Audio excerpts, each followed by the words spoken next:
नमस्कार दोस्तों, मैं दीपा चौधरी एक बार फिर से आपका अपने प्लेटफॉर्म कॉम्पिटिटिव हिंदी क्लासेज में बहुत बहुत स्वागत करती हूं। आज हम यहां पर जो जीके जीएस का हमारा ये क्लास होता है, इसमें विविध से संबंधित, भारत के भूगोल से संबंधित जितने भी विविध के अंतर्गत क्वेश्चंस आते हैं तो वो सारे यहां पर कर लेंगे। और क्लास को शुरू करने से पहले आपको बता दूँ कि हमारे आज 4 सब्जेक्ट पूरे कंप्लीट हो जाएंगे, जिसमें आपका हिस्ट्री आता है और आपका हिस्ट्री हो जाता है, पॉलिटी हो जाता है, वर्ल्ड ज्योग्राफी यहाँ पर हो जाता है और हमारा इंडियन ज्योग्राफी। इनसे संबंधित जितने भी क्वेश्चंस बने हैं तो वो सारे हमने यहाँ पर प्रीवियस ईयर में आए हुए क्वेश्चंस कंप्लीट किए हैं। और इनकी क्लासेस अगर आप लेना चाहते हैं, हमारे चैनल पर जनरल अवेयरनेस के नाम से प्लेलिस्ट बनी हुई है, वहाँ आपको सारी क्लासेस सीक्वेंस में मिलेगी, आप ले सकते हैं। आज की क्लास जो हमारी स्टार्ट होगी वो 217 क्वेश्चन से स्टार्ट होगी, क्योंकि 16 क्वेश्चन तक हम कंप्लीट कर चुके हैं और इंडियन ज्योग्राफी के अंतर्गत हमारा ये आज लास्ट क्लास होगा। तो चलिए क्लास को शुरू करते हैं। चैनल पर अगर आप हमारे नए हैं या फिर अभी तक आपने चैनल को सब्सक्राइब नहीं किया है तो इसको पहले सब्सक्राइब कर लीजिए, ताकि ये क्लासेज आपको मिलती रहें। और अष्टमी की वजह से थोड़ा हम व्यस्त थे और अब से फिर से रेगुलर आपको क्लासेस मिलती रहेंगी। चलिएगा, F1 रेसिंग के लिए बुध अंतर्राष्ट्रीय परिपथ निम्न में से किस प्राधिकरण के द्वारा बंद कर दिया गया था? तो यमुना एक्सप्रेसवे औद्योगिक विकास प्राधिकरण यहाँ पर दिया गया था। ठीक है, इसकी व्याख्या को देखते हैं। इसकी व्याख्या आप देखिएगा कि ये क्या हुआ था। यहाँ पर बुध अंतर्राष्ट्रीय परिपथ उत्तर प्रदेश के नोएडा में निर्मित एक फॉर्मूला 1 दौड़ परिपथ है। इसका निर्माण यमुना एक्सप्रेसवे मार्ग के नज़दीक हुआ और यमुना एक्सप्रेसवे विकास प्राधिकरण ने कॉन्ट्रैक्ट के अंतर्गत मनोरंजन कर विवाद व पर्यावरणीय चिंताओं के कारण F1 रेसिंग के लिए इसे बंद कर दिया था। क्वेश्चन 218, भारत में पहली सूती कपड़ा मिल में स्थापित हुई थी, यानी कि सूती कपड़ा मिल जो है वो कहाँ स्थापित हुई थी? बम्बई में हुई थी और 1854 में हुई थी। भारतीय अर्थव्यवस्था के जो मुख्य उद्योग हैं उनमें से भारतीय सूती कपड़ा उद्योग एक है। क्वेश्चन 219 को देखिए। 219 में पूछते हैं आपसे कि 1994 में सरकार के निजी ठेकेदारों को मछली पकड़ने का अधिकार दिया गया था। तो यहाँ एक इन्होंने क्या बनाया था, एक किसको मिला है? इनमें से जो ऑप्शंस दिए हुए हैं तो तवा जलाशय को मिला है। ये राइट आंसर होगा हमारा, तवा जलाशय। आगे देखते हैं इसकी व्याख्या को। तो ये कहते हैं कि वर्ष 1994 में सरकार ने निजी ठेकेदारों को तवा जलाशय में मछली पकड़ने का अधिकार दे दिया। इन ठेकेदारों ने स्थानीय लोगों को समूह से निकाल दिया और तब स्थानीय लोगों ने तवा मत्स्य संघ का गठन किया और अपनी आजीविका के लिए मछली पकड़ना जारी रखने के लिए अपने अधिकारों की मांग की। क्वेश्चन 220 को देखिए। भेड़ के शरीर से ऊन निकालने की प्रक्रिया क्या कहलाती है? कतरन कहलाती है। कर्तन, इसको कर्तन बोलते हैं। कर्तन वह प्रक्रिया है जिसके द्वारा भेड़ के ऊनी बालों को काट दिया जाता है। प्रत्येक वयस्क भेड़ के बाल वर्ष में एक बार काटे जाते हैं। क्वेश्चन 221, कोलकाता शहर को के रूप में जाना जाता है। कोलकाता शहर को आनंद का शहर के रूप में जाना जाता है। राइट आंसर आनंद का शहर होगा। यहाँ देखिएगा, कोलकाता शहर को सिटी ऑफ जॉय यानी कि आनंद के शहर के नाम से जाना जाता है और इसी के साथ इसे पूर्वी भारत का प्रवेश द्वार के नाम से भी जानते हैं, महलों का शहर के नाम से भी जानते हैं और पूरब का मोती इसके नाम से भी इसको जाना जाता है। क्वेश्चन 222, निम्न में से किस राज्य सरकार ने ग्रीन महानदी मिशन लॉन्च किया है? ये उड़ीसा सरकार ने किया है। किस राज्य सरकार ने? उड़ीसा ने। राइट आंसर होगा यहाँ पर उड़ीसा। तो आगे देखते हैं अगले क्वेश्चन को। यहाँ देखिएगा, पहले इसकी व्याख्या को देख लेते हैं।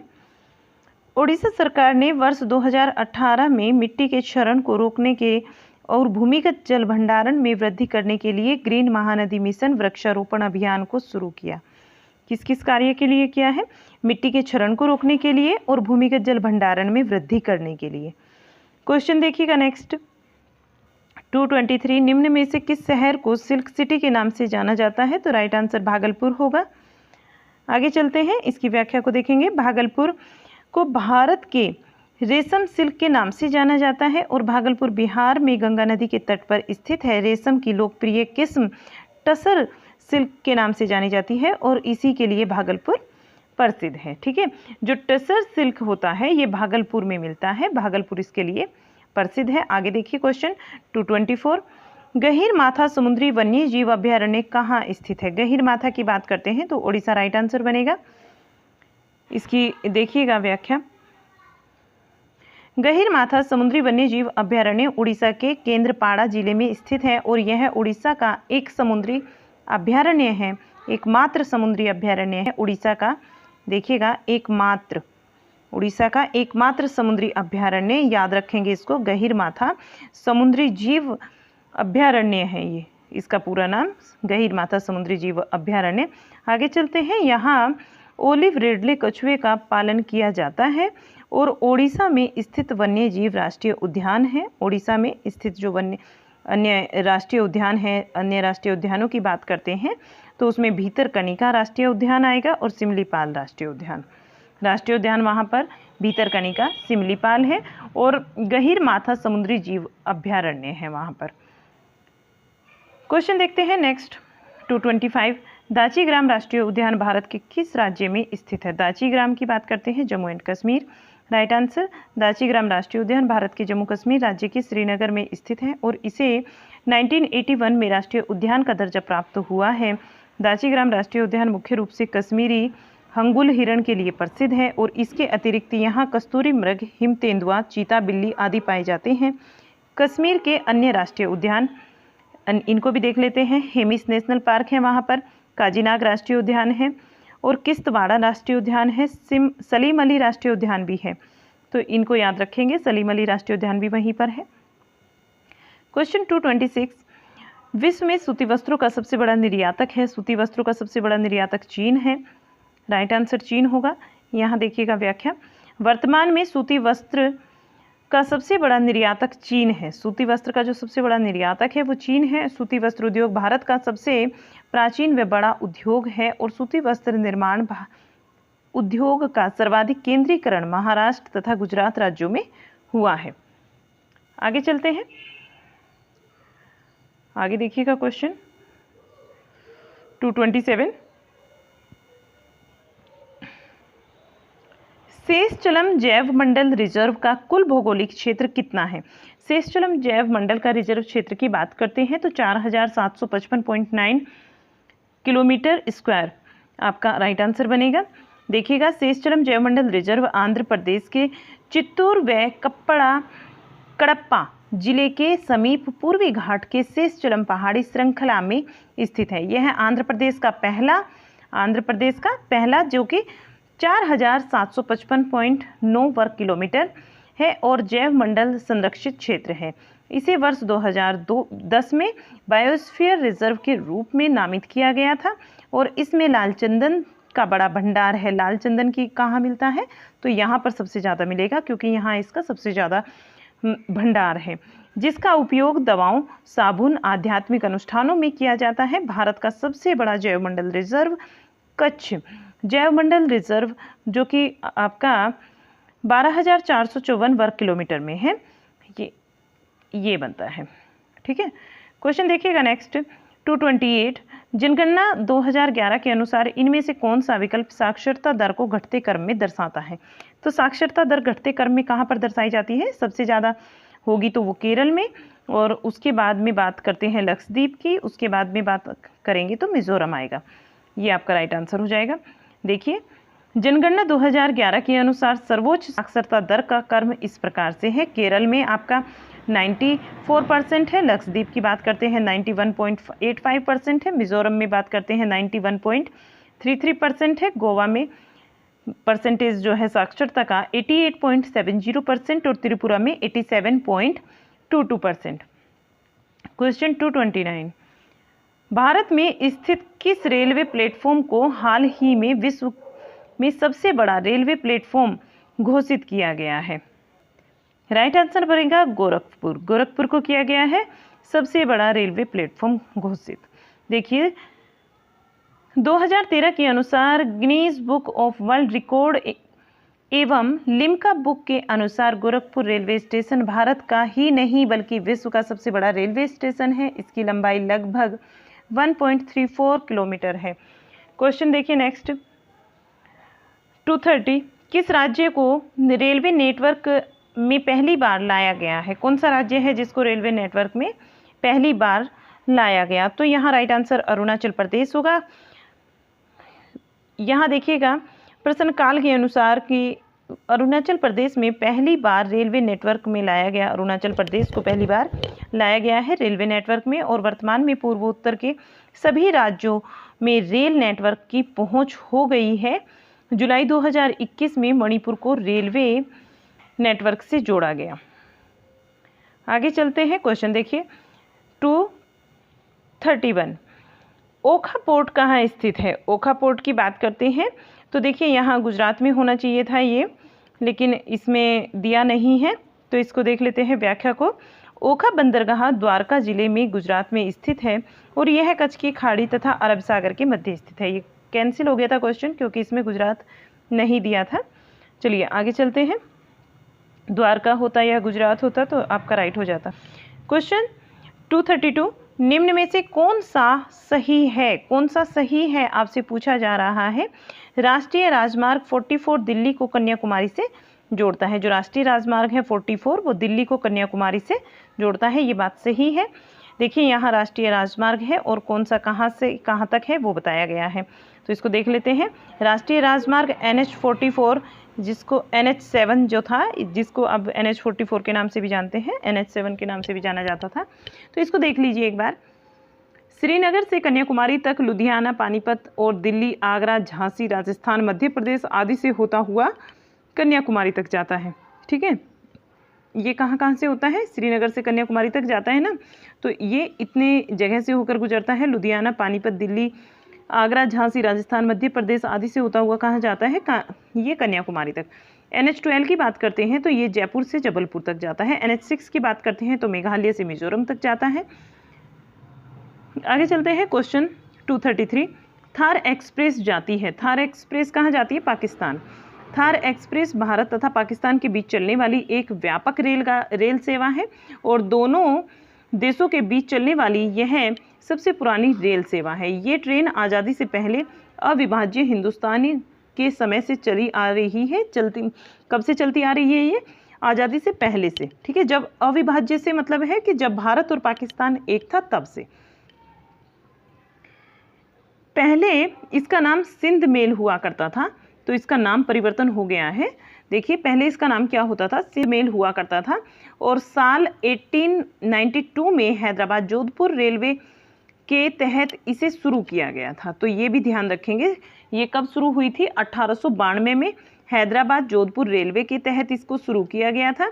यह हैदराबाद की जोधपुर लाइन को कराची से पेशावर लाइन तक जोड़ती है, पेशावर लाइन से जोड़ देती है। क्वेश्चन देखिएगा 234 निम्न में से कौन सा NCT दिल्ली का एक मुख्य एयरपोर्ट है? NCT दिल्ली का एक मुख्य एयरपोर्ट है, वो बताना है हमें। Indira Gandhi international airport right answer बनेगा। इंदिरा गांधी इंटरनेशनल एयरपोर्ट दिल्ली का मुख्य एयरपोर्ट है।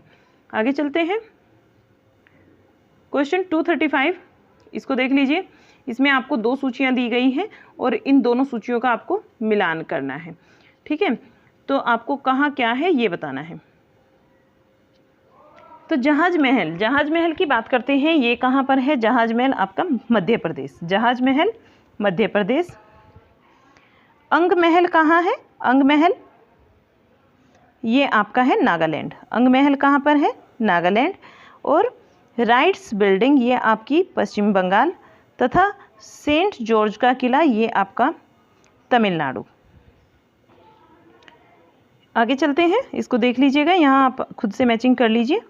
और यहाँ पर देख सकते हैं कि जहाज महल जो है ये मध्य प्रदेश में है, अंग महल नागालैंड में, आपका राइट्स बिल्डिंग ये पश्चिमी बंगाल और आपका सेंट जॉर्ज का किला तमिलनाडु।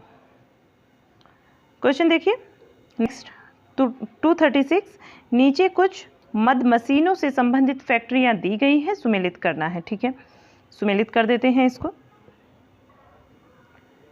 तो देखिए इसको, यहाँ पर जो अर्जुन टैंक है, अर्जुन टैंक ये आपका मैच करेंगे आप आवड़ी से, और डीजल लोकोमोटिव ये आप वाराणसी से मैच करेंगे। रेल कोच को आप कपूरथला से मैच करेंगे, लोहा स्टील को आप सालेम से मैच करेंगे। ठीक है, यहाँ आप खुद से देख सकते हैं, नीचे यहाँ देख लीजिए। मद मशीनों में और फैक्ट्रियों में आपका क्या है कि अर्जुन टैंक आपका आवड़ी से है, डीजल लोकोमोटिव आपका ये वाराणसी से, और रेल कोच जो है कपूरथला से, लोहा स्टील ये आपका सेलम से। नेक्स्ट क्वेश्चन 237, इसको भी देखिए। निम्न में से कौन सा शहर पारंपरिक साड़ियाँ कपड़ा उत्पादन में प्रसिद्ध है? तो राइट आंसर कांचीपुरम ये प्रसिद्ध है। और इसकी व्याख्या, कांचीपुरम उत्तरी तमिलनाडु के प्राचीन शहर में एक शहरों में से एक है। कांचीपुरम को पूर्व में कांची और कांची अम्पमाड़ी भी कहा जाता है। यह आधुनिक काल में कांचीपुरम के नाम से प्रसिद्ध है। कांचीपुरम पलार नदी के किनारे स्थित है। यह शहर रेशमी साड़ियों व मंदिरों के लिए प्रसिद्ध है। क्वेश्चन 238, भारत में पोस्टल इंडेक्स यानी कि पिन कोड की शुरुआत हुई थी। तो ये शुरुआत भारत में 1972 में हुई थी। भारत में डाक सूचकांक संख्या कोड यानी पिन कोड एक ऐसी प्रणाली है जिसके माध्यम से एक विशेष स्थान को एक विशिष्ट सांख्यिक सूचना दी जाती है। भारत में पिन कोड 6 अंकों की एक संख्या होती है। इसका प्रयोग भारतीय डाक के द्वारा किया जाता है। पिन कोड प्रणाली को 15 अगस्त 1972 को आरंभ किया गया था। इसको डेट को याद रखेंगे कि पिन कोड प्रणाली कब आरंभ हुई थी, 15 अगस्त 1972 को, और इसमें 6 अंक होते हैं। इसको डाक सूचकांक संख्या कोड भी बोलते हैं पिन कोड को। ये चीज़ें याद रखेंगे। क्वेश्चन 293 को देखिएगा। भारत की सबसे बड़ी निर्जल गोदी यहाँ स्थित है। भारत की जो सबसे बड़ी निर्जल गोदी है ये कहाँ पर स्थित है? ये मार्मा गोवा में स्थित है। कहाँ पर? मार्मा गोवा। तो भारत की सबसे बड़ी निर्जल गोदी मार्मा गोवा के पास में स्थित है। क्वेश्चन देखिएगा 240, निम्न में से भारत का कौन सा शहर इलेक्ट्रॉनिक शहर के रूप में जाना जाता है? बेंगलुरु शहर है जो कि इलेक्ट्रॉनिक शहर के रूप में जाना जाता है। यह कर्नाटक की राजधानी है और इसको इलेक्ट्रॉनिक शहर, सिलिकॉन वैली तथा अंतरिक्ष का शहर के रूप में जाना जाता है। जबकि मुंबई को भारत का हॉलीवुड, भारत का प्रवेश द्वार और भारत की आर्थिक राजनीति के रूप में जो आर्थिक राजधानी के रूप में इसको जाना जाता है। हैदराबाद सिकंदराबाद का जुड़वा शहर के रूप में जाना जाता है। हैदराबाद और सिकंदराबाद को किसके? जुड़वा शहर के रूप में जाना जाता है। क्वेश्चन देखेंगे 241, बांग्लादेश की मुद्रा बतानी है क्या है? बांग्लादेश की जो मुद्रा है ये आपकी टाका है। टाका, यहाँ कुछ देश और उनकी मुद्राएं दी गई हैं, तो इनको भी देखते हुए चलेंगे। ये हमने स्टार्टिंग में भी देखा था जब वर्ल्ड ज्योग्राफी हमने पढ़ी थी, वहाँ पर भी हमने बहुत सारे देश और उनकी मुद्राएं देखी थी जो कि बार बार रिपीट हुए हैं। आज फिर से देखते हैं, आप ये वाली चीज़ें वहीं पर नोट डाउन कर लीजिएगा। बांग्लादेश की मुद्रा टका, या इसको टाका के नाम से भी जाना जाता है, टका के नाम से भी जाना जाता है। संयुक्त अरब अमीरात की दिरहम है, और भूटान की आपकी नोंगतुरुम है, चीन की आपकी रिनिम्बी है। आगे चलते हैं, और कुछ ही क्वेश्चंस बचे हैं हमारे, मुश्किल से 3-4 क्वेश्चन हैं जो हमें करने हैं। ये हमारा कंप्लीट होने वाला है। देखिएगा क्वेश्चन 242, किस देश ने दुनिया के पहले तैरते परमाणु ऊर्जा संयंत्र का अनावरण किया है? वो कौन सा देश है जिसने पहले तैरते परमाणु ऊर्जा संयंत्र का अनावरण किया है? राइट आंसर होगा रूस, हमारा राइट आंसर। रूस को देखेंगे, इसकी व्याख्या को, कि रूस की सरकार ने दुनिया का पहला तैरता हुआ परमाणु ऊर्जा संयंत्र का अनावरण किया, और यह जो संयंत्र है ये आर्कटिक महासागर में स्थित मुर्मंस्क बंदरगाह से चुकोटका तक तैरता रहता है। यह दूर दराज के क्षेत्र में ऊर्जा प्रदान करने की एक बड़ी योजना का भाग है। क्वेश्चन 243, भारत के किस क्षेत्र में वनस्पति को हेलोफाइटस के रूप में वर्गीकृत किया गया है? हेलोफाइटस के रूप में सुंदरवन को वर्गीकृत किया गया है। भारत के गंगा के मैदान सुंदरवन क्षेत्र को हेलोफाइटस के रूप में वर्गीकृत किया गया है। सुंदरवन भारत और बांग्लादेश में स्थित विश्व का सबसे बड़ा नदी डेल्टा है। सुंदरवन रॉयल बंगाल टाइगर के लिए विश्व प्रसिद्ध है।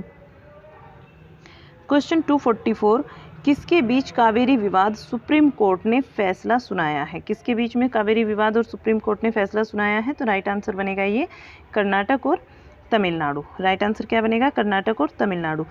कावेरी एक अंतर्राज्यीय नदी है।